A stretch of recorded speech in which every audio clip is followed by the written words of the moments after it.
Sino bang presidente ho ng ano yan? Samahan ng mga artista. Ang alam ko, si Bots Alson Roa dati, dahil pasyente ko si Petrova. Nung panahon na, naandyan ako. Kasi okay naman yung president, natin, yung si Butch Anson Roa ng Bawel Pan, saka si Res Cortez.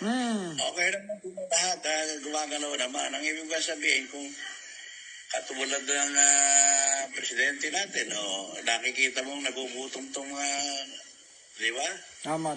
At least ito, nakikita po sa buong mundo, nakikinig ito sa buong mundo, nababalita, na-share ko sa buong mundo.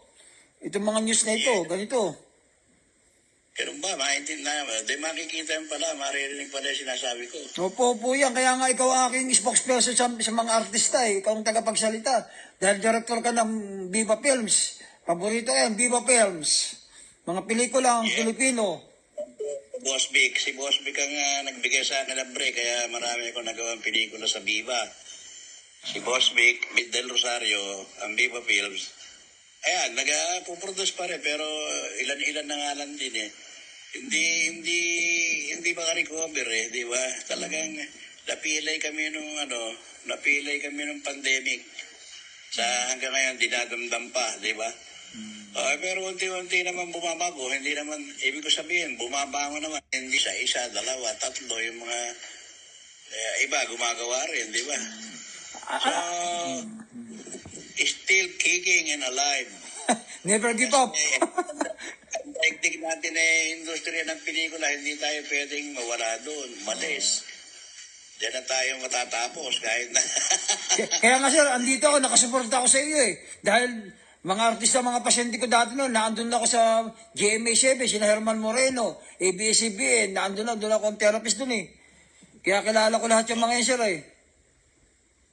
Kaya nga, nahinog ka rin sa ganong style, kaya ayan, alam na dyan sa Amerika. Yan nga, kaya kinakita kayo ang movie industry, sinusuportahan namin. Sabihin ko, kasi nga po, ako nakasay sa movie industry, sports industry, tapos sa mga business industry. Doon ako naka-assign eh, sa ganong, ang correspondent Gio Pan Filipinos. Field correspondent po, field correspondent. Ano masabi mo sa ganon? Kaya nga,